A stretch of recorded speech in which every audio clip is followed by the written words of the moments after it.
Pues en ese orden de ideas, tenemos Morales no tiene suficientes unidades. Vale. ¿Usted tiene confirmado, alcalde, el robo de los 50 millones de pesos del cajero del Banco Agrario en su municipio? No, esa información no la tengo. Acaba de llegar y esta es información tal vez más fresca. Alcalde, lo dejo, ojalá usted pueda hablar con el Gobierno Nacional a ver qué clase de ayuda le tramitan. Alcalde, gracias. Muchas gracias a ustedes, muchas gracias.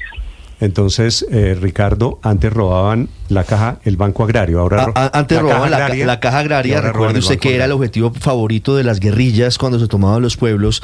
Dinamitaban la caja fuerte y se llevaban la plata.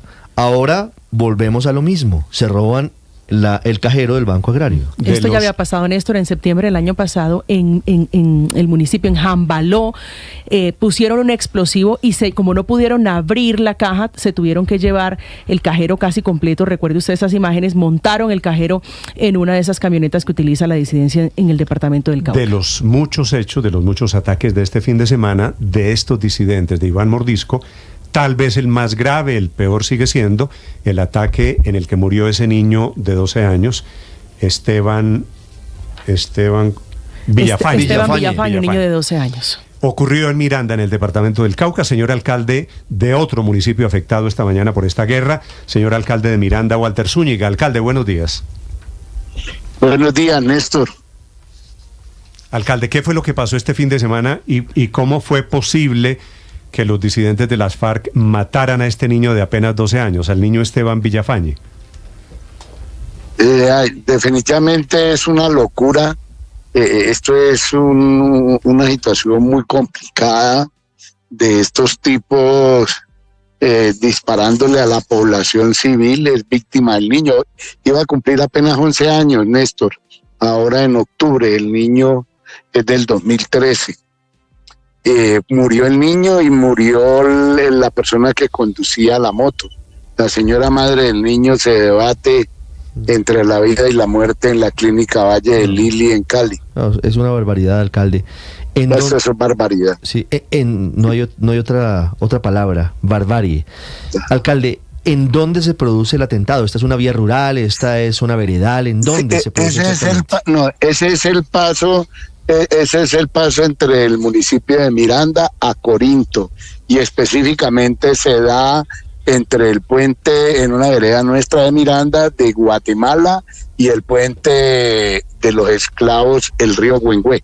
¿Pero es una vía principal? Un sector, es una vía principal, claro, es vía principal. Sí.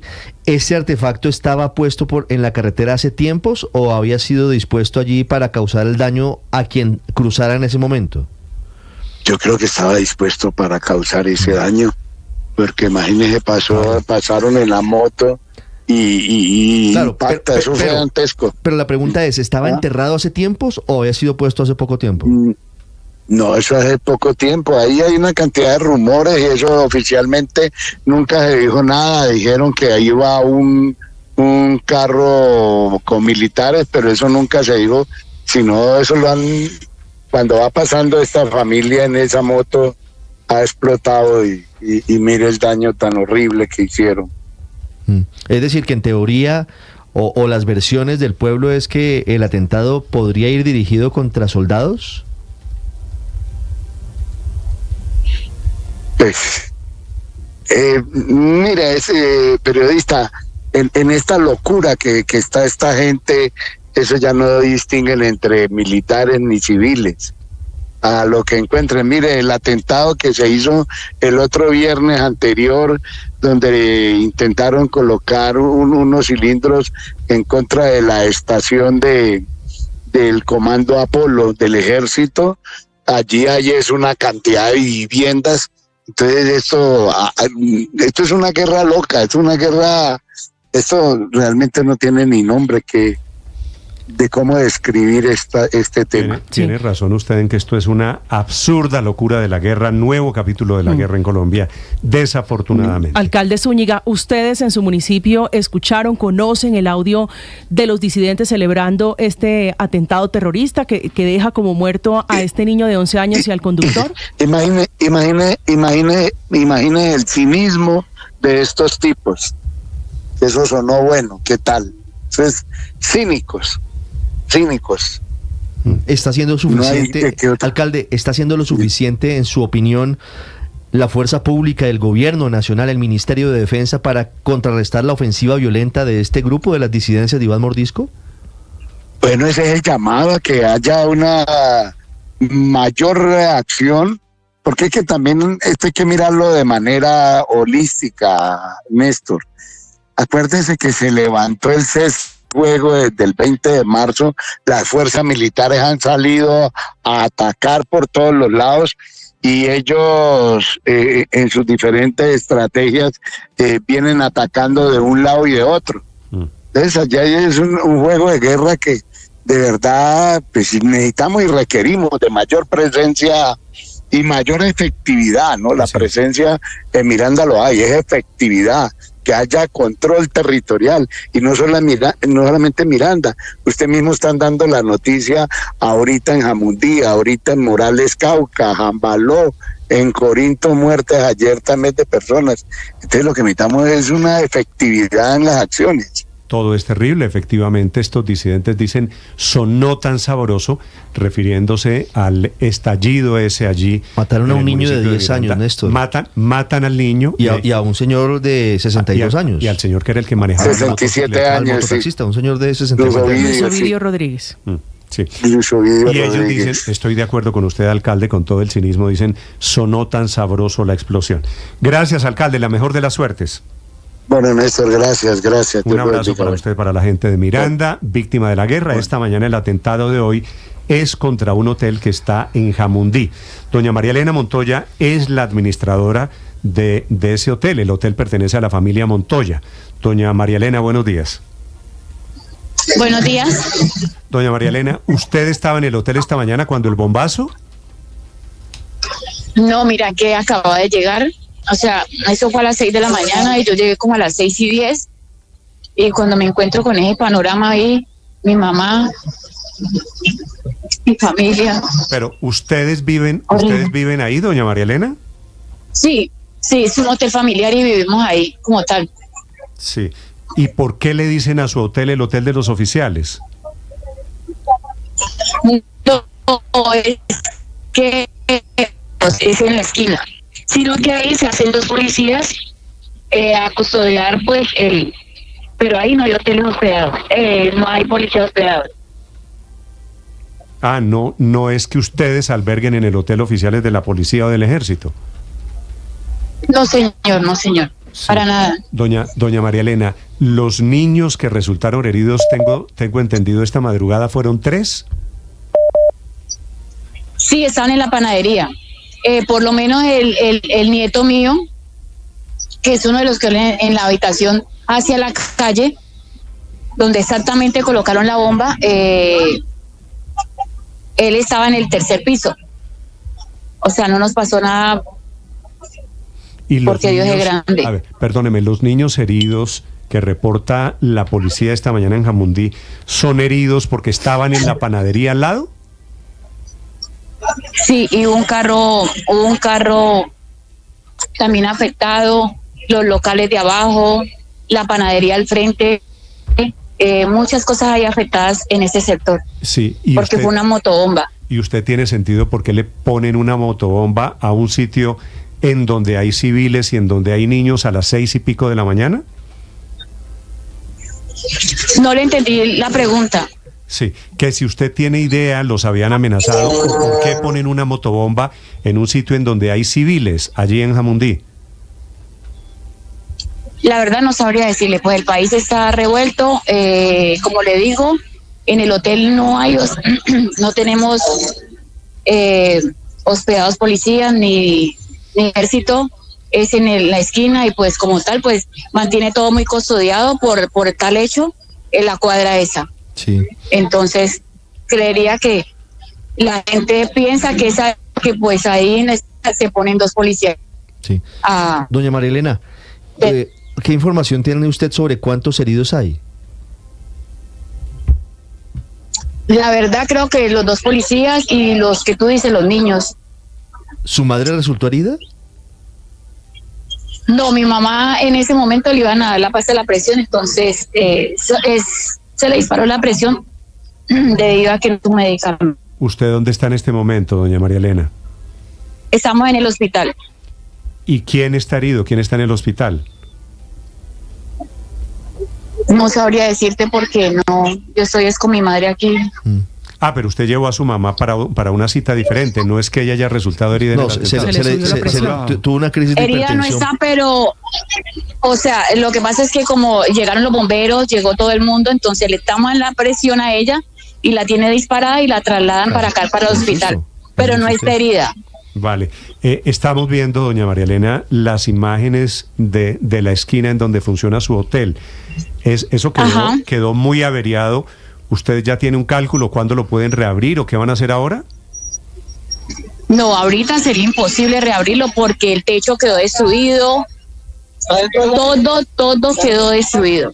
Sí. Entonces no se puede abrir. Por ahora no. Sí, yo creo que tardará. Sí, dígame. Aparte de ese hotel, ¿de qué más viven ustedes allí en Jamundí? Del hotel, pues, del hotel. Sí, ese hotel. Y de los locales que están alquilados. La panadería que está al lado también. No, la panadería no. Okay, no, la panadería está al frente. El taller de donde venden repuestos y donde funciona una cosa de chance. ¿El toldo azul que se cayó es del hotel o es de la panadería? No, es de las motos. Donde venden repuestos de motos. Vale, por dicho, en esa esquina hay hotel, hay motos y hay panadería. Sí, es que eso es un centro, a ver, te explico, de comercio, donde está la panadería, donde está Confandi, donde están locales comerciales en la parte de abajo. Claro. Sí, es una entre zona, ese es Clinimoto que pues, Doña Marilena, pero esto es en Jamundí, esto no es en ninguna zona lejana, es en el casco urbano, digamos, sí, esto es en Jamundí. Ajá. En zona céntrica de Jamundí. En el centro de Jamundí. Bueno, pues hoy violando cualquier derecho humano mínimo, cualquier consideración con la población civil. Nuevo ataque esta mañana de las FARC en varias zonas del Cauca, en varios municipios del Cauca, y uno de los más graves hoy, allí en Jamundí, en el Valle del Cauca. Doña María Elena, la mejor de las suertes. Un saludo a su mamá. Muchísimas gracias, ¿oyó? Gracias, doña María Elena, gracias. Son las 8 de la mañana, 13 Néstor, minutos. Ha tronado silencio del ministro de Defensa, Iván Velázquez, sobre esta arremetida violenta de las disidencias de las FARC en el suroccidente del país. A pesar de que el general Giraldo está al frente del tema, se anuncia un asalto helicoportado a Morales, que es la zona que sigue siendo hostigada.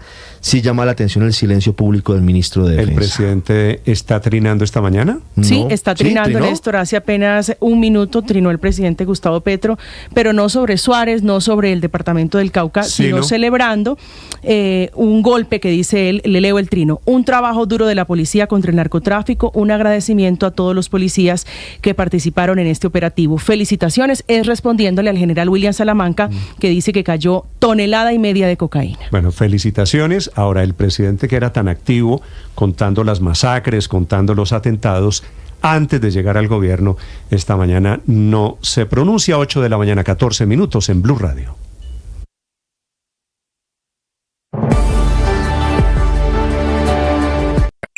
Escanea este código y suscríbete a nuestro canal de YouTube, @Blue Radio Co.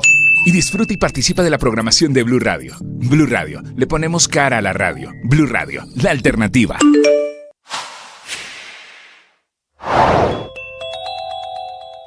DIAN, sobre la cual caen hoy rayos y centellas, no solo porque se raja en materia de recaudo, que cayó 5% en términos reales de febrero del año pasado a febrero de este año, que ni siquiera logran cubrir la inflación causada, que estuvo en el 7.7%, durante ese lapso, sino el DIAN, que también trae proyecciones descachadas para este año, en particular por los 10 billones de pesos que esperaba recaudar vía tribunales de arbitramiento. Cuentas alegres que hoy no existen, plata que no está. Y por eso además se suman puntos de la reforma tributaria que se le vienen cayendo a pedazos en la Corte Constitucional, como la no deducibilidad de las regalías de las empresas mineras y petroleras, con las que esperaba recaudar 1.4 billones de pesos este año, además de los 1.9 billones que ya había recogido el año pasado. Un billete muy largo, muy bravo, del cual deberá devolver cada centavo, y por ello el ministro de Hacienda le pide a la Corte Constitucional que postergue y aplace la vigencia, con el argumento de que si entra hoy podría desatar un incidente de impacto fiscal inmediato y ocasionar toda una catástrofe en las finanzas públicas del país.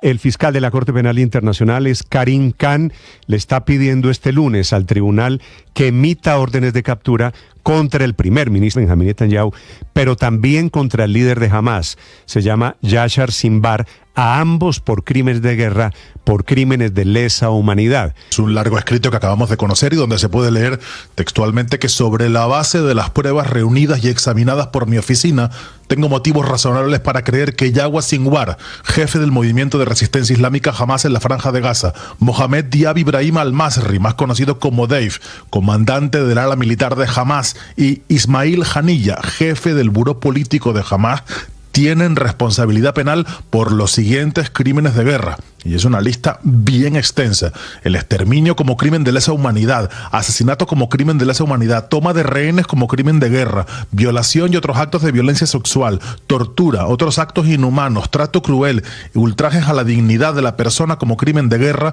en contravención del artículo 8.2 en el contexto del cautiverio.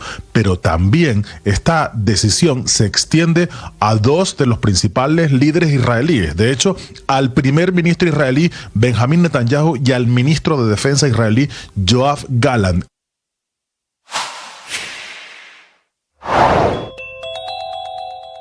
Apenas faltan 5 semanas para que se termine esta legislatura en el Congreso de la República y la perspectiva no es optimista frente a los proyectos de reformas sociales presentados por el gobierno del presidente Gustavo Petro, que hoy están, y hay que decirlo, en cuidados intensivos. Este lunes está previsto que se anuncie en la Comisión Séptima de la Cámara de Representantes el tercer debate de la reforma pensional, son 3 de 4, cuya ponencia mayoritaria fue radicada el viernes pasado con la presencia de la ministra de Trabajo, Gloria Inés Ramírez. En esa ponencia llaman la atención varios puntos, entre ellos que no recoge lo que había dicho el presidente Gustavo Petro en una alocución luego de que hubiera salido adelante en el Senado. Es decir, se mantiene, según esta ponencia, el umbral para cotizar en Colpensiones en sueldos de hasta 2.3 salarios mínimos. El presidente estaba pidiendo que fuera el umbral mucho más alto, hasta los 4 salarios mínimos. La discusión de la reforma pensional en Comisión Séptima no va a ser fácil, entre otras cosas por una tutela que interpuso Cambio Radical pidiendo que se les dé tiempo suficiente para radicar ponencia negativa, algo que según ellos no respetó la presidenta de esa célula legislativa. Estás escuchando Blue Radio y bluradio.com. 8 de la mañana, 18 minutos. Que se hayan metido estos disidentes de las FARC, padre, a Jamundí, quiere decir, están en las goteras de Cali. Están allá afuera de Cali. ¿A cuánto es Jamundí de Cali, Hugo Mario? ¿Estos son 15, 20 minutos? Sí, menos de 20 minutos, Néstor, por la vía Panamericana, por la avenida Cañas Gordas. Son las dos vías que conducen de Cali a Jamundí. Es un municipio vecino en donde viven muchos caleños que pues duermen en Jamundí, vienen a trabajar a Cali. Así es, esto es como Chía para Bogotá, 8 de la mañana, 19 Muy minutos. cerca, Néstor. A esta hora, sí, es una ciudad dormitorio. 8:19 minutos a esta hora, desde Jamundí, en el lugar del atentado. Alejandro Muñoz.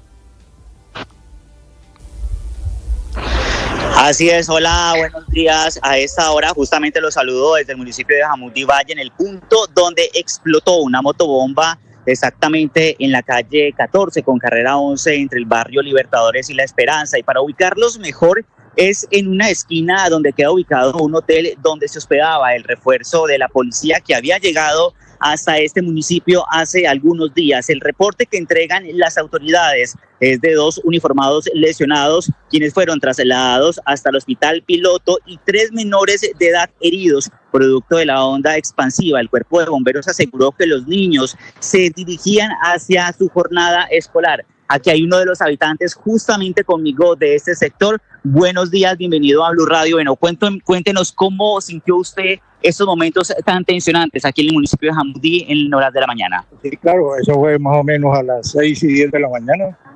Y yo iba más o menos a 3 cuadras de aquí y se sintió demasiado duro. Un artefacto demasiado duro. Inclusive los que están acantonados allí no deberían de estar ahí. Deberían de estar a las afueras de Jamundí para proteger la población civil. Esa es una medida que no debe ser, porque la población civil es la que sufre. Deberían de estar acantonados en las afueras de Jamundí. Caballero, muchísimas gracias. Esto es lo que ocurre precisamente a esta hora aquí en el municipio de Jamundí. El panorama en el sector es de daños en la infraestructura del establecimiento comercial, tanto en el primero como en el segundo piso. El techo también se vio afectado, varias tejas cayeron sobre la vía y pues a esta hora la zona está acordonada e incluso la estación de policía también está cerrada como para evitar nuevos ataques a esta situación. Estás escuchando Blue Radio.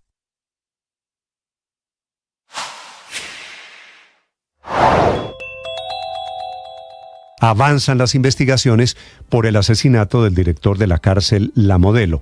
No fue una moto, no fue solamente un sicario. La policía ya identificó 3 motocicletas que lo siguieron cuando salió de la cárcel hasta llegar a esa intersección de la calle 80 con carrera 30, en donde le disparó el sicario al coronel Elmer Fernández.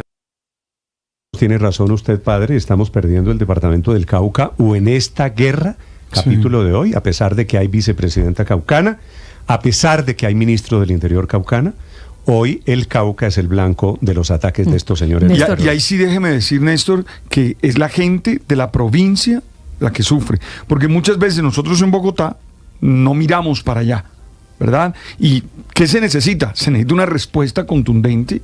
Se necesita, yo no estoy hablando de guerra, porque enseguida comienzan a decir, estás pidiendo guerra. No, estoy pidiendo que el Estado proteja a la gente, como tiene que ser.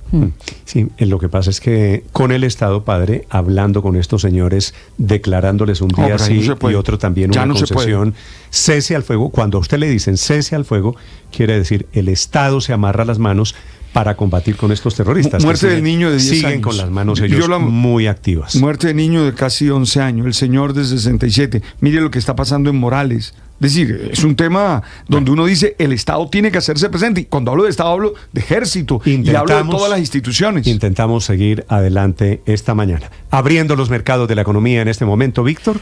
Las cifras de apertura de esta jornada y de esta nueva semana, con un dólar relativamente estable, esperando más datos fundamentales que se irán conociendo poco a poco durante estos días. Sube apenas 2 pesos en Colombia, 3.834 pesos es su cotización promedio. El dólar en el mundo frente a las principales monedas también sube 0,20% a esta hora. El petróleo de referencia Brent cae 0,80%, es la principal referencia para la economía colombiana, se ubica en $83,32 por barril. Y los mercados de acciones en el mundo hasta el momento presentan un tono positivo. En Europa suben en promedio 0,27%. Todavía no abre Wall Street, pero siguen muy animados los inversionistas porque el viernes pasado el índice Dow Jones superó por primera vez los 40.000 puntos. Es posible que siga marcando nuevos récords en las próximas jornadas. Esto dicho de otra forma, Néstor, los precios de las acciones en Estados Unidos en el punto más alto de todos los tiempos. Hoy es 20 de mayo.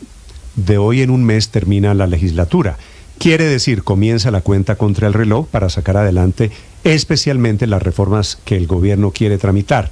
La principal de ellas, van a presentar seguramente un proyecto nuevo de reforma a la salud, pero está en discusión ahí en la Cámara de Representantes la reforma pensional, sobre la cual un senador indígena que votó en favor de la reforma pensional en el trámite del Senado está denunciando hoy que le hicieron trampa para bajar la edad de pensión de los indígenas y afros, que no está metido en el proyecto, en el trámite ahora que está en el paso de la Cámara de Representantes. Camila Carvajal. Sí, señor Néstor, y esta polémica tiene que ver con el artículo 93. Usted recordará lo que pasó el 23 de abril, cuando la noticia en Colombia era esa conversación en los pasillos allí del Congreso, en medio de la discusión de la reforma pensional en el Senado, una conversación entre el senador de la circunscripción especial indígena, que está en la Comisión Cuarta, Richard Fuelantala, y también dos altos funcionarios del gobierno, el ministro del Interior, Luis Fernando Velasco, y el director Alexander López, del DNP. Esa conversación llamó mucho la atención hace casi 2 meses, el 23 de abril, porque era una conversación del gobierno convenciendo al senador que entrara a votar, que salvara la reforma que se iba a hundir en el Senado y que la salvara. A cambio, este senador estaba pidiendo que se incluyera en la reforma un trato diferencial para los indígenas, los negros y los campesinos, que a la hora de pensionarse se pudiera reducir su edad de pensión. En ese momento, el gobierno dijo que sí,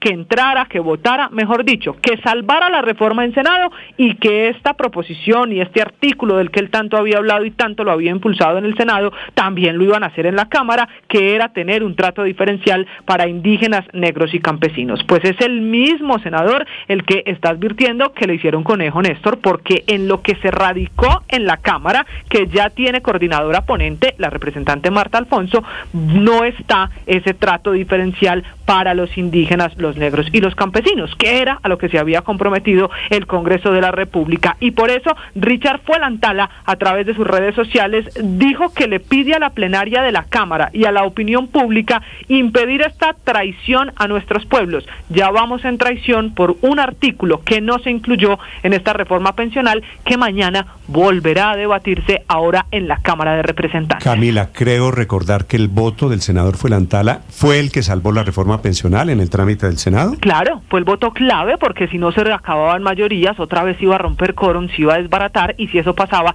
pues al gobierno ya no le daban las cuentas, los tiempos. Es ahí cuando se salen muchos del recinto que, como le contaba al principio, aparece el ministro del Interior, Luis Fernando Velasco, y aparece Alexander López. Los dos se sientan a hablar con el senador Fuelantala y lo convencen de entrar, de que al final se pueda votar y se salve esta reforma pensional en el Senado. Él convencido que le iban a cumplir en Cámara con el artículo de trato diferencial para su población indígena. Pues no pasó, y por eso esta mañana es que está el trino del senador Fuelantala diciendo que esto es una traición a sus pueblos. Los que le ofrecieron eso al senador Fuelantala son el ministro del Interior, Luis Fernando Velasco, que es caucano, y Alex López, sí, director DNP de Planeación Nacional, que es bayuno. Sí, señor, y este senador, usted sabe, representa a comunidades indígenas, hace parte de las autoridades indígenas de Colombia desde el departamento de Nariño. Así que este parece un conejo en casa, un conejo cocinado en casa.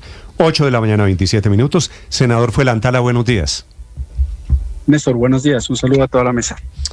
Senador Fuelantala, usted creo que es médico veterinario, ¿verdad? Yo soy médico veterinario, sí señor. Sí, así que le diré con todo el rigor del mundo, doctor Fuelantala. Senador, ¿quién le hizo conejo? ¿Qué fue lo que le ofrecieron a usted en el gobierno para la reforma pensional y en qué fue que le incumplieron? Realmente el acuerdo que se logró antes de entrar al voto decisivo es buscar ese trato diferencial por la menor esperanza de vida de las comunidades indígenas, negras y campesinas.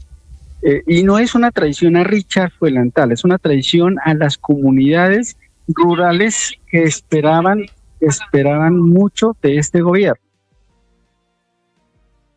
Sí, en este el acuerdo, caso, perdón Ricardo, sí. El acuerdo, senador Fuelantala, ¿era bajar la edad de pensión para estas comunidades?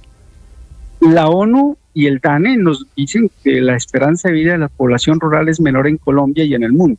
Y por eso, con esa justificación, logramos que se debata el artículo, que la plenaria lo apruebe, con el compromiso de que se iba a continuar en Cámara. Desafortunadamente, el día sábado nos enteramos de que la ponencia fue negativa por la Comisión Séptima de Cámara de Representantes y desafortunadamente hoy no se encuentra. ¿Usted, senador Fuelantala, alcanzó a tener una edad de pensión? ¿De cuánto era el compromiso con el gobierno? ¿Bajarla a qué monto? No, la ministra de Trabajo había pedido 1 año para poder estudiar esa posibilidad y poder reglamentar el artículo. Pero quedó la proposición dentro de lo aprobado en la plenaria del Senado de la República. Claro que sí. Y fue aprobada. Quedó aprobado por la plenaria, aprobada por la plenaria y con el aval de los ministros que estuvieron en ese momento. Es que le rogaron, estaba el senador Fuelantala, la imagen fue viral entre otras cosas, Néstor. Estaba el senador Fuelantala afuera de la plenaria y estaban todos, ministros y funcionarios del gobierno, rogándole que entrara. Y entonces el senador dijo, no, pues sí, pero con la condición de que incluyan esto. Sí, pero claro, adelante, claro. Y no se lo incluyeron. Senador. Pues se lo incluyeron, pero se lo retiraron cuando van a la Cámara. Le preguntaba, porque es que no entiendo, ¿el compromiso era discutirlo o el compromiso era bajar la edad de jubilación para campesinos y negros e indígenas? El compromiso inicial fue discutirlo. Y posteriormente ya en plenaria, toda la dinámica que se da de la discusión, prácticamente le da el aval a la ministra de Trabajo para cuando se redacta nuevamente, y el compromiso es mantener, porque pues de nada serviría de que simplemente se ponga en discusión. Lo que nosotros exigimos es un uso efectivo del derecho. Por eso, pero usted quería, o usted quisiera bajar la edad de jubilación para ellos, campesinos, repito, negros e indígenas, ¿a cuánto? No, eso lo tendría que determinar el DANE. Y no es tanto la edad de jubilación, porque es que se jubile o que se pensione un indígena o una persona que trabaja en el campo es casi que imposible. Lo que nosotros buscamos era acceso a renta básica, que es lo único que podría aspirar una persona que vive en el campo. Por eso, ¿y qué quiere decir acceso a renta básica? ¿Al subsidio de pensión?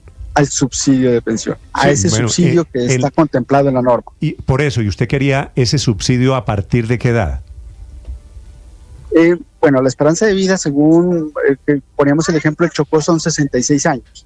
Tendría que mínimo dejarse por lo menos unos 5 años menos, pero básicamente... O sea, que los hombres comiencen a recibir esa pensión o ese subsidio pensional no a los 62, sino a los 57.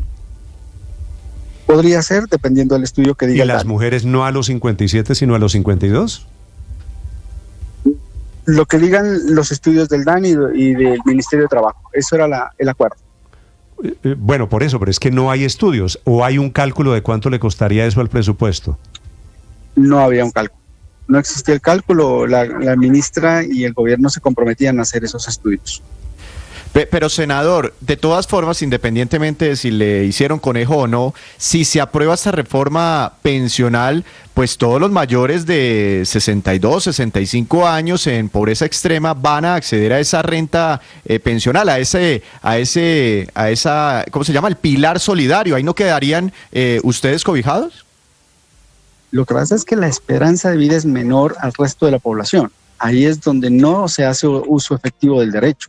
Si la esperanza de vida son 65 años o 66 y la posibilidad de acceder a renta básica es 65, pues no tiene sentido una norma que no se va a volver efectiva cuando se cumpla esa edad. Y uno, ¿cómo, para estos efectos de tener este beneficio, cómo acreditaría que es campesino o que es indígena, por ejemplo?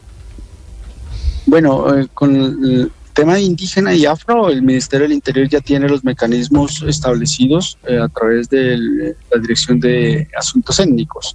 Y en el tema campesino se ha buscado de que se cree un estamento especial para que pueda certificar. Y esto no es para todas las personas que tengan esa categoría, sino un trato especial. Néstor, lo que pasa es que estoy abordando vuelo y ya ahorita despega y qué pena no poder... Vale, senador Fuelantala, déjeme hacerle una pregunta final, gracias por estos minutos. Si a usted le hicieron conejo, ¿qué efecto podría tener eso en la Cámara de Representantes? Néstor, espérame, lo que pasa es que me están obligando prácticamente a que te desconecte el celular del avión. Bueno, lo dejo para que no lo bajen por culpa mía, senador. No, sí. no me bajen nuevamente de vuelo. Pagarle el otro vuelo. ¿Para dónde va? Viajo para Bogotá. Ah, ¿y dónde está en este momento? En el aeropuerto. Pero está en Pasto, me imagino. Sí, en Chachagüí. En Chachagüí. Vale, senador Fuelantala, gracias. Vale. Bueno, hasta luego, una feliz tarde.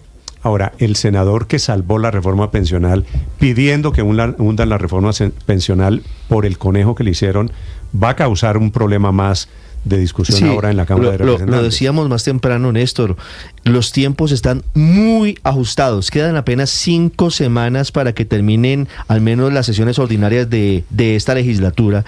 Hoy se anuncia la discusión para este martes seguramente en Comisión Séptima de la Cámara de la Reforma Pensional con 2 ruidos. Uno, el del senador Fuelantala, que dice aquí me hicieron conejo. No, pero todo, es decir, al turbio clima político de relación. Agréguele todo, agréguele la tutela de cambio radical, agréguele el escándalo de los carrotanques que sigue como un fantasma sobre el Capitolio Nacional. Pero otra gotica para el vaso de los problemas políticos. Pero en la Comisión Séptima de Cámara vienen trabajando, Néstor, los ponentes, ha habido varias reuniones ya sobre este tema y yo creo que hay un ambiente, no se tramita rápidamente, pero para que se apruebe en la Cámara, uno de los grandes temas era subir el umbral, la solicitud que había hecho el presidente en su alocución presidencial y fue casi unánime el rechazo a esa idea. Tampoco. Esta es la ponencia, Ricardo, la avalada por el gobierno, la que entregaron el sábado. Sí, señor. Va sin los 4 salarios mínimos. Va con el mismo umbral que salió porque de la si un Cámara. día le dijeron en Cámara... Lo que dijo el presidente en la locución quedó en carreta. Quedó en el aire. No, pero menos mal que quedó en carreta, porque es que eso sí era romper el acuerdo y básicamente terminaba hundiendo su propia reforma, porque ese acuerdo, si se sube el umbral en la Cámara por una equivocación, en el Senado se la hunden en la conciliación, porque recordemos que eso tendría que ir a una conciliación entre los textos de Cámara y Senado y no tendría los votos en el Senado del Partido Liberal, que accedió a votar la reforma pensional, pero con un umbral de 2,3, que es un punto intermedio razonable. Pero fue el presidente Luis Ernesto el que se puso a decir en una locución que la reforma en Cámara iba a subir el umbral de 2.3 a 4 salarios mínimos. Pero tiene toda la razón el senador Fuelantala. Le cabe toda la razón. Aquí ya hace algo que se había esbozado. Si una persona afro del Chocó vive 66 años y como está la ponencia, Víctor, no a los 62, sino a los 65 para recibir el ingreso solidario, pues lo que le mandan es un sufragio. Eso no es ningún ingreso solidario, es un sufragio. ¿Y quién paga eso? Es que todo eso es perfecto. No lo tenemos. No, por eso, entonces, ¿cuál es la disponibilidad fiscal? Néstor, pero es que no se le olvide, Néstor, que Colombia tiene suscrito además unos tratados internacionales donde las comunidades indígenas afros son sujetos especiales de derecho. Esto es más profundo de una reformita pensional. Esto es más, ¿con qué cara van a ir Petro y Francia Márquez a las comunidades del Pacífico a decir no les podemos dar la pensión como ustedes la deberían tener? Yo sí quiero ver eso.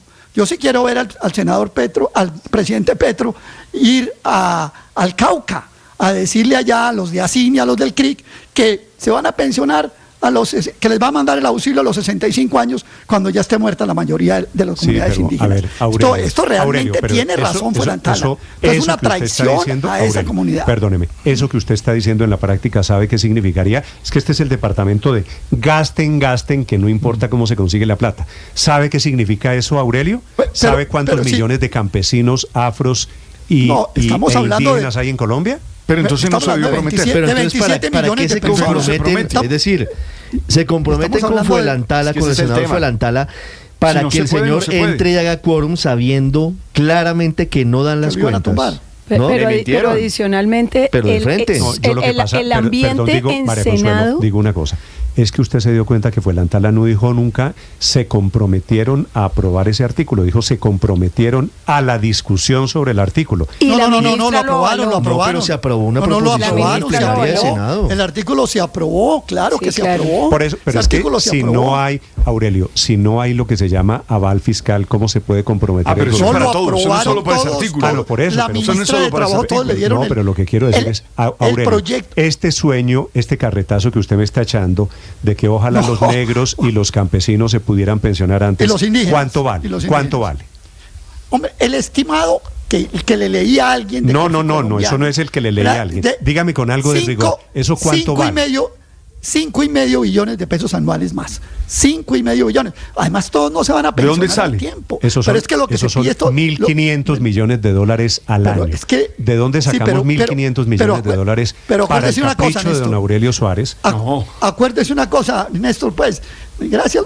En la semana pasada me grabaron de Matusalén, hoy de Caprichoso. Ahí voy coleccionando. Pero, Néstor, le quiero decir algo. es que este no es un capricho, es que usted no puede aprobar una reforma tan excluyente. ¿Usted cómo le va a decir a 27 millones de colombianos, para ustedes no hay sino un cuentazo? Es que yo estoy de acuerdo con usted. Ojalá todos nos pudiéramos pensionar un poquito antes para disfrutar la pensión. Pero eso vale, lo que le digo a Aurelio es, a esto hay que ponerle la verdad, un poquito de seriedad, un poquito de responsabilidad. Hay que ver cuánto vale. Pero Néstor, ¿para qué se comprometieron? No se lo olvide una cosa, no se puede comprometer a lo que no va a hacer. A ver, padre, ese cálculo de Aurelio, leí en Twitter que vale como 5 billones de pesos.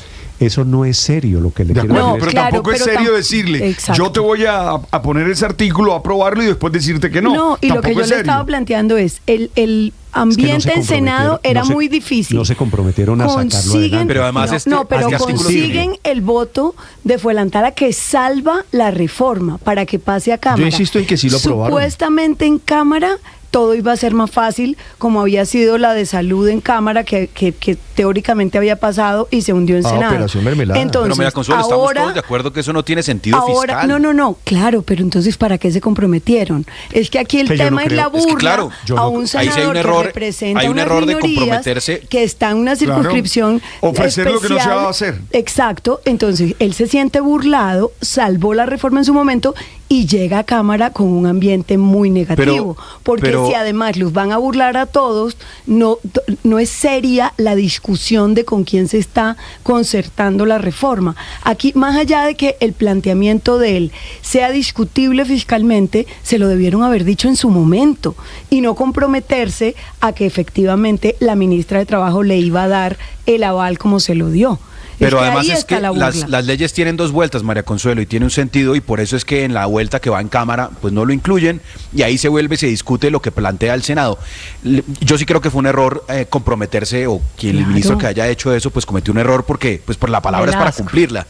Pero lo que no tiene sentido realmente es incorporar una disposición que realmente hace inviable no solo la reforma pensional, hace inviable el Estado colombiano, porque es que cada persona, recordemos que ser indígena o ser afro también es de autorreconocimiento. Entonces yo me autorreconozco afro, yo me autorreconozco indígena.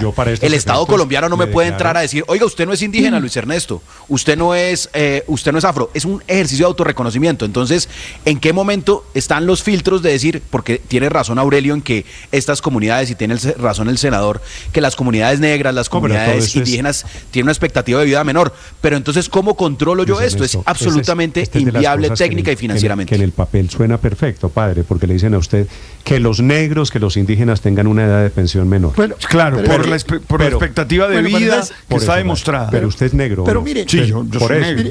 Y usted entonces va y dice, no, yo vengo a pensionarme. No, porque yo no pertenezco a las comunidades afro. No, afiliado. Yo creo que habría que ir cuadrando. No es que organizando, claro. Eso es lo que no es serio de no tengo cuentas, habría que ir cuadrando por el camino. No, lo que no es serio es decir, vamos a darle pensión a todos los colombianos. Vamos a aprobar la reforma pensional porque a los viejitos les vamos a dar y a los abuelitos les vamos a dar, excepto a los abuelitos indígenas, excepto a los abuelitos afros y excepto a los abuelitos campesinos. Eso es lo que no es serio, de verdad. Sí. Eso es lo que suman el 40% de la población colombiana entre campesinos, entonces para ellos no hay negros, nada, Paola, entonces para ellos no hay nada. Pero no pueden prometer lo que no pueden cumplir, y eso fue además el ministro del Interior Velasco. Aurelio, usted puede pontificar desde una cadena de radio a decir que todos seamos muy bonitos y que todos seamos ricos y que todos recibamos plata. Pero el problema es que eso se necesita un fondo, un presupuesto. Yo lo que estoy diciendo, los parámetros del sistema pensional para el 40% de los colombianos. Claro, porque es que los parámetros están por fuera de una realidad. Es que mientras más me agranden ustedes el problema, más quiere decir que la reforma pensional no consulta la realidad nacional. No me ha dicho, es decir, si Aurelio, yo soy un campesino, yo soy un campesino de Quinchía, Risaralda, Aurelio, indígena, perfecto. Y vivo 66 años. Que los campesinos y a los 65 me mandan un sufragio. Bien? A los 28, a los 35, ¿a qué edad le parece bien? Por lo menos 20% menos de edad de vida esperada, porque es la realidad del país. 12 años. Esa es la realidad de Colombia. Usted está diciendo, me parece que el 20%, quiere decir a los 50 años que se pensionen los campesinos. Bueno, listo, digamos que listo. Las comunidades, pero eso no se puede improvisar, Aurelio, listo, lo que usted quiera, que se pensionen a los 30 años, perfecto. Pero es que eso no se puede meter a última hora es la realidad. En el último artículo de una reforma pensional. Es la realidad. Esa es la realidad de Colombia. Bueno, listo, denle la espalda a la realidad y solo a los empleados. Lo que pasa es que tienen no hay recursos. Pero Aurelio, habría que hacer el cálculo de dónde salen los recursos. El problema es que no hay recursos. ¿De dónde sale la plata para financiar eso? Pero usted no puede aprobar una reforma pensional excluyente. Oigo a Petro diciéndole, cafeteros tendrán pensión. Váyase pero no te comprometas. Cafetero a ver cuántos años vive la gente. Es decir, si no tienes la plata para eso, no te comprometas a hacerlo. El problema no es porque a partir de ahora, ¿quién te va a creer los acuerdos que haga? Exacto. ¿Quién te va a creer los acuerdos que haga si prometes lo que no puedes hacer? Nadie, eso va a terminar embolatando la reforma. Lo que pasa es que usted llega muy rápido a la conclusión de que esa promesa es imposible de cumplir. De que darle entonces no la hago. ¿Para qué la hicieron? No, que no la hago. Néstor, pero es que yo nunca prometí, yo voy a volar. No puedo volar, entonces no me comprometo a eso. ¿Sabe quién tiene que responder por esto? Que es que ella no responde mucho, pero es la ministra de Trabajo. Que fue la que dio el aval. Que fue la que dio el aval sí, claro. y la que le ofreció. Llevan al senador, al senador indígena a que participe en el quórum, hacen aprobar la reforma. Lo engañaron. Eso es y el senador engaño. acá lo dijo, y el senador acá lo dijo, Néstor, no están los estudios, tienen que hacerlos el DANE y el Ministerio de Trabajo, seguramente mostrar las cifras de la expectativa de vida de los indígenas, la población afro, para hacer el cálculo fiscal de cuánto cuesta eso. Acá nos estamos inventando una cifra de 5 o 6 billones de pesos. Esos mismos que se le embolataron a Luis Carlos Reyes cuando hizo los cálculos de los litigios que iba a recibir el Estado. Entonces, las cifras tienen que cuadrar. Yo creo que aquí hay muchas promesas que el Estado puede hacer, llenas de justificación de poblaciones pobres que no tienen acceso, etcétera, pero si no están los recursos, es irresponsable comprometerse con esas poblaciones a cumplirles, porque terminan defraudándolos y se les termina hundiendo la reforma. A propósito de esta reforma pensional, está comenzando hoy la última etapa del trámite, o la que podría ser, Álvaro, la última etapa del trámite en la Cámara de Representantes, a la que le queda un mes de discusión. Si no se aprueba en este mes, Ricardo, se hunde la reforma pensional. Claro, ¿no? por supuesto, ya estamos en 5 semanas. 4, no, porque es de hoy en un mes que se acaba la legislatura. Pues yo hice las cuentas y me dan 5, pero sí, si usted le quita los fines de semana y demás, y si usted me encuentra, un mes de 5 semanas, le doy un premio. No, pero súmelas si son 5 efectivas. 8, hoy es que hoy Néstor, es 20 pero de aquí mayo. todas las... Hoy es 20, sí, señor. Y la legislatura se acaba. Mire, queda 20 de junio. 2, 3, 4, 5. Hasta el 20 de junio. Aquí no hay ningún engaño, Néstor. Señor Álvaro. Aquí lo que hay es una negociación parlamentaria, como en todas partes del mundo. Siempre las grandes reformas tienen tiempos apretados, presupuestos apretados, mayorías apretadas. Los sectores sociales todos pujan, y las regiones, para incluir lo suyo. Pero eso depende de si logran consensos y si logran conseguir la plata. Las leyes que salen, generalmente los congresos no son las que dejan contento a todo el mundo, que cumplen grandes ideales, sino que son resultado de lo posible, porque la política es eso, lo posible económica y políticamente. Se va a hundir en la Cámara, como se va a hundir en la Cámara los 4 salarios mínimos que el gobierno quiere. El gobierno también quisiera, como el senador indígena,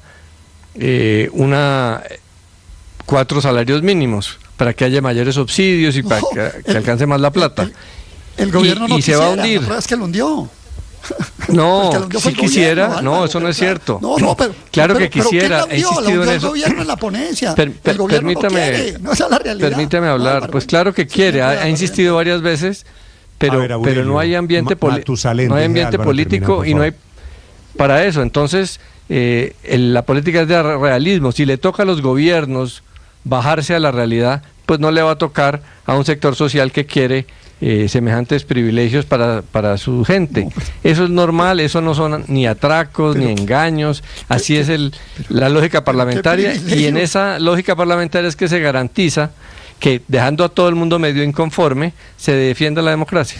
Bueno, esta es la historia no de una inconformidad, Álvaro, sino de un conejo. Pero esto sí ya es el mundo al revés. Aquí Fabio Arias, el presidente de la CUT, nos dijo hace como unos 20 días que los privilegiados eran Sarmiento Angulo, etcétera, etcétera. Y ahora nos sale Álvaro con que los privilegiados son los más miserables de Colombia, los indígenas, los afros y los campesinos. ¿Qué hay en reforma pensional para esa población que vive mucho menos que los demás colombianos? Y son 27 millones de colombianos, esa es la realidad. Ahora, el problema resuélvanlo, pero no traicionen la palabra empeñada. Es que la traición de la palabra empeñada, y en eso tienen razón los compañeros de panel, eso sí es lo que más desdice de cualquier persona. Ahora, yo podría salvar a Alexander López, Néstor, yo lo podría salvar, porque usted sabe que lo de Alexander López no es lo de las matemáticas, no son lo de él. Usted podía salvar a Alexander López porque lo de él no son las matemáticas. Él lo dijo el día que se posicionó. A Velasco sí no se lo perdono, porque es que usted no puede salvar la palabra empeñada. El conejo tiene un nombre, que es la ministra Gloria Inés Ramírez, que es la ministra de Trabajo, aunque al senador Fuenlantala, Ricardo, se ve cómo lo llevan los ministros para que arme el quórum en la salvación de la reforma. Ahora, muy inocente el senador Fuenlantala. No, se lo advirtieron. Esto es capítulo de Ever Castro. Faltan 10 minutos para las 9 de la mañana en Blue Radio. Estás escuchando Blue Radio.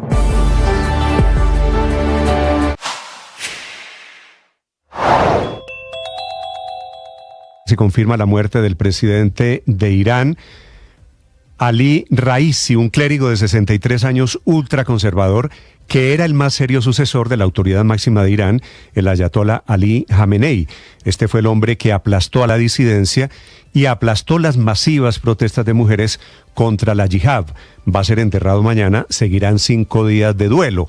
Este hombre era clave para entender el conflicto en el Medio Oriente, le había declarado la guerra al gobierno de Israel, apoyaba a Hamás, un hombre de los más importantes en la geopolítica internacional, pero que no tuvo ninguna misericordia. Cuando hizo parte de un comité de jueces, mandó matar 30.000 disidentes en Irán, según denuncia Amnistía Internacional.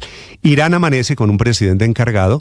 En el accidente del helicóptero confirmado esta madrugada, se mató Ebrahim Raisi, pero también quien era el ministro de Relaciones Exteriores, ambos con nexos en América Latina. Había estado el señor Raisi, había estado en América Latina, en Venezuela, Cuba y Nicaragua, tejiendo lazos con los gobiernos de izquierda de nuestro continente. Al despertar, lo primero que hago es dar gracias. Gracias porque estoy vivo. Gracias porque puedo pensar, porque mi corazón puede latir. Gracias porque hay a mi alrededor personas que me aman. Gracias porque tengo familia. Gracias porque tengo trabajo. Gracias porque puedo hacer tantas cosas. Creo que ser agradecidos es una manera de vivir una experiencia espiritual. Atención, el rector de la Universidad Nacional, el profesor Peña, está presentando esta mañana denuncia penal ante la Fiscalía al ministro de Educación ad hoc por la resolución en la que estaba intentando tumbarlo y nombrar a un rector a otro para la Universidad Nacional. Desde la Fiscalía, Juan Esteban Quintero. Néstor, buenos días. Se trata de un documento de 17 páginas firmado por José Ismael Peña, rector designado de la Universidad Nacional, quien ha protagonizado una controversia por haberse autoposesionado en una notaría en medio de las tensiones en el centro educativo.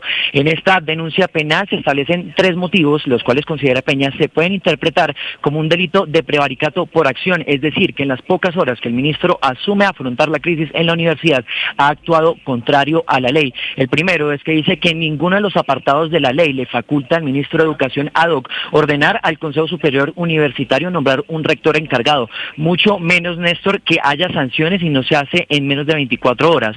Otro de los motivos que expone José Ismael Peña es que la suplencia de un rector solo se aplica cuando hay una ausencia temporal y es designado por el mismo rector, y dice el documento lo siguiente: esta normativa asegura que la suplencia solo se aplica en casos de ausencia temporal y no como una duplicidad del cargo cuando ya existe un rector activo. Y por último, Peña alega que hubo una vulneración en el debido proceso, pues no se permitió que procediera un recurso de reposición, es decir, reevaluar la decisión antes de proferir esta resolución que pedía el nombramiento de un rector encargado por el Consejo Superior Universitario. Estás escuchando Blue Radio.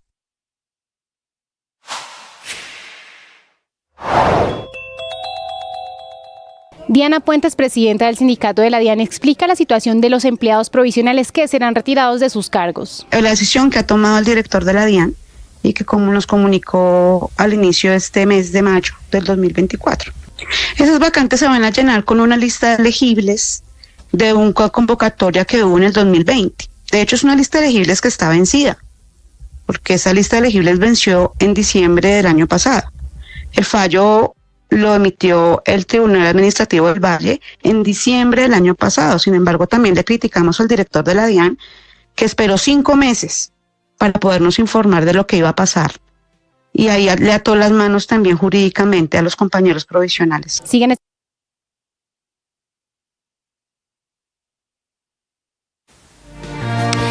Son las 8 de la mañana, 54 minutos. Findeter, que es la banca de desarrollo territorial, realizó desembolsos por 1,38 billones de pesos en el primer trimestre de este año. Dice la entidad pública que esta cifra de desembolsos es histórica. Gracias a estos recursos se han podido financiar 244 proyectos para los sectores tanto público como para el sector privado. Del total de proyectos, 13 han impactado a 38 entidades territoriales de las categorías 3, 4, 5 y 6, es decir, aquellos municipios en los cuales hay mayores necesidades presupuestales y en los que es prioritario adelantar diferentes proyectos. El sector con mayores desembolsos fue el de desarrollo energético, con 553 mil millones de pesos entregados a entidades públicas y privadas a través especialmente de la línea de crédito con tasa compensada, eficiencia energética y conectividad virtual, así se llama. También se destinaron recursos para el sector salud por 407 mil millones de pesos, desarrollo urbano y vivienda 382 mil millones de pesos, educación 27 mil millones de pesos y turismo con 14 mil millones de pesos.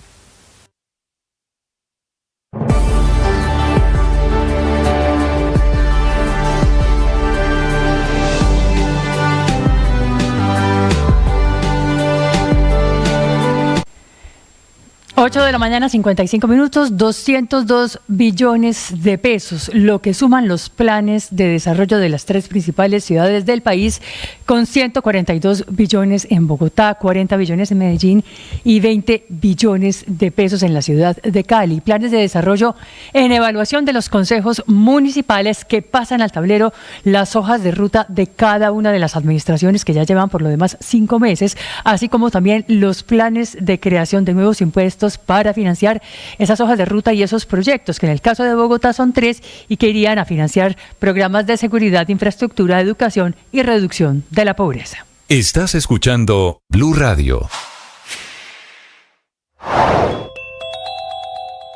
Se confirma la muerte del presidente de Irán, Ali Raisi, un clérigo de 63 años ultraconservador, que era el más serio sucesor de la autoridad máxima de Irán, el ayatolá Ali Jamenei. Este fue el hombre que aplastó a la disidencia y aplastó las masivas protestas de mujeres contra la yihad. Va a ser enterrado mañana, seguirán 5 días de duelo. Este hombre era clave para entender el conflicto en el Medio Oriente, le había declarado la guerra al gobierno de Israel, apoyaba a Hamás, un hombre de los más importantes en la geopolítica internacional, pero que no tuvo ninguna misericordia. Cuando hizo parte de un comité de jueces, mandó matar 30.000 disidentes en Irán. Se agrava hoy la crisis entre los gobiernos de España y de Argentina.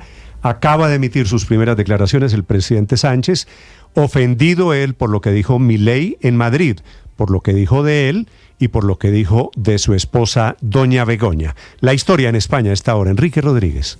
Ha sido una comparecencia que tenía Pedro Sánchez ya prevista, no ha sido una comparecencia ad hoc, sino una participación en un foro empresarial que ha tenido lugar esta mañana. Pues bien, allí Pedro Sánchez, antes que nada, ha querido resaltar los estrechos lazos que hay entre España, Argentina y sus respectivos pueblos, y cómo han tenido ayuda mutua en momentos de dificultad, sobre todo refiriéndose evidentemente a la inmigración. Pero luego ha mandado este mensaje al presidente Milei. Por eso quiero decir que soy plenamente consciente de que quien ayer habló no lo hizo en nombre del gran pueblo argentino.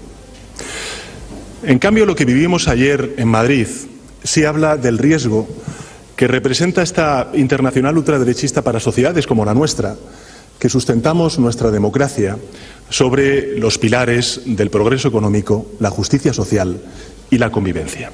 ¿A qué riesgo se refiere? Pues a los que se derivan, según el presidente del gobierno, del lugar donde se produjeron esas palabras de Javier Milei, que fue una especie de festival patriótico, por llamarlo de alguna manera, donde participó no solo el presidente argentino, Javier Milei, sino algunos de los principales líderes ultraderechistas de todo el mundo, encabezados, como no, por el partido ultraderechista Vox, que era quien organizaba ese acto. Ese acto tuvo lugar aquí en Madrid, en la Plaza de Toros de Vistalegre. Y eso también es algo que ha molestado al gobierno de España, que estas declaraciones se hayan producido aquí en España en una visita donde Javier Milei no tuvo tiempo ni para visitar al propio Pedro Sánchez, aunque no parece que tuviera demasiadas ganas, ni siquiera al jefe del Estado, el rey Felipe VI.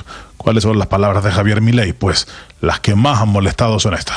No se dan cuenta de lo destructivo que puede llegar a ser implementar las ideas del socialismo, porque lo tienen demasiado lejos, no saben qué tipo de sociedad y país puede producir y qué calaña de gente atornillada al poder y qué niveles de abuso puede llegar a generar. Digo, aún cuando tenga la mujer corrupta, digamos, se ensucia y se tome 5 días para pensarlo. El portavoz de Javier Milei lo que ha hecho es tirar la piedra y esconder la mano. Ha dicho que el presidente argentino no tiene nada de lo que disculparse porque en ningún momento menciona a Pedro Sánchez y a su mujer. Eso es completamente cierto, pero cualquiera que tenga mínima capacidad de leer entre líneas sabe que ese mensaje estaba directamente dirigido al jefe del gobierno español, a Pedro Sánchez, que también le ha dicho esto en la misma comparecencia de esta